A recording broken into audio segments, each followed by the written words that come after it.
하지정맥류가 이제 오금 통증, 즉 무릎 뒤편의 통증을 만드는 경우가 간혹 있습니다. 오늘은 그런 이 오금 통증, 하지정맥류가 오금 통증을 만드는 것에 대해서 좀 정리를 해보고자 합니다. 우선 이런 하지정맥류에 의해서 오금 통증이 생길 때는 활동을 할 때는 잘 생기지 않습니다. 가만히 앉아 있거나 아니면 쪼그려 있는 자세를 하다가 다리를 이렇게 편다거나 할 때 그런 증상이 심해지는 경향이 있고요. 그러다가 이렇게 좀 움직이고 나면 그런 증상들이 해소가 되는 그런 특징을 가지고 있습니다. 그런데 하지정맥류가 이런 오금 통증을 만드는 경우는 크게 세 가지로 나눌 수가 있습니다. 첫 번째는 오금 주위 관통정맥에 의해서 만들어지는 정맥이 되겠습니다. 이 오금 뒤쪽에는 소복제정맥이 위치를 합니다. 이 소복제정맥이 위치를 하는데 이 소복제정맥은 이상이 없는데 이 소복제정맥의 약간 외측 부위에서 근육 밑에서 뚫고 올라오는 관통정맥이 잘 생기게 됩니다. 이 관통정맥이 생기게 되면 어떤 경우는 이렇게 울퉁불퉁 튀어나오는 정맥류까지 만들 수도 있지만 처음에는 이렇게 자세히 보지 않고는 보이지 않는 오금 주변에 약간 파란 혈관과 함께 그 주변에서 통증을 만드는 경우가 있습니다. 앞에서 말씀드린 대로 이렇게 오래 다리를 접고 있는 상태, 앉아 있거나 아니면 쪼그리고 있는 상태에서 그 증상이 심해지고요. 움직이려고 할 때 그 증상이 더 심해졌다가 많이 움직이고 나면 괜찮아지는 그런 양상을 보이게 됩니다.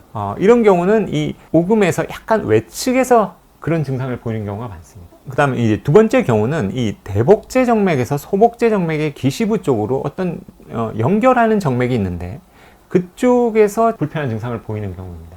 같은 오금 쪽인데 이 경우는 약간 오금에서 약간 안쪽에 해당이 됩니다. 대복제 정맥과 소복제 정맥은 원래는 따로 이렇게 되어 있는데요.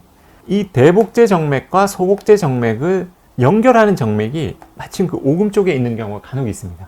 간혹 있는데 대복제 정맥의 역류가 이 소복제 정맥 쪽으로 연결이 되면서 그쪽 부위에서 불편한 증상을 만들게 됩니다.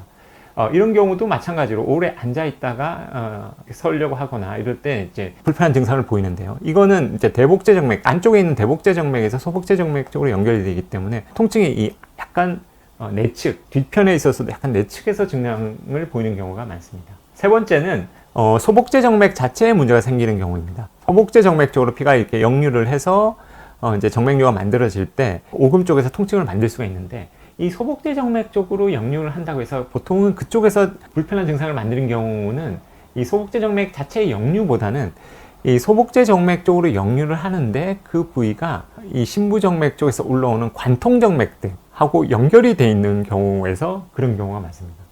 근육 쪽에서 오는 관통정맥하고 연결될 때도 있고요. 아니면 심부정맥 자체에서 어떤 관통정맥이 하나 더 연결이 돼 있어서 이 소복제 정맥으로 단순히 역류하는 것 플러스 거기에 관통정맥이 있을 때 오금 쪽에서 아주 특이한 통증을 만들 수가 있습니다. 이런 경우는 이 오금의 정중앙에서 생기는 경우가 많습니다. 그렇지만 이 증상도 활동할 때는 별로 없고 가만히 앉아 있거나 움직임이 없을 때 그 증상이 생기기 시작하다가 서서 움직이려고 할 때 그 증상이 이제 극대화됐다가 많이 움직이고 나면 개선이 되는 그런 특징을 가지고 있습니다. 하지정맥류에 의해서도 이제 오금 통증이 만들어질 수가 있는데 그런 경우에도 오금 부위에 있어서 미세하지만 그 오금의 통증의 위치가 약간 내측이냐 외측이냐 정가운데냐에 따라서 정맥류가 만들어지는 양상이 좀 다를 수가 있고요. 치료 방법도 당연히 그에 따라 달라져야 그 증상을 개선시킬 수가 있습니다.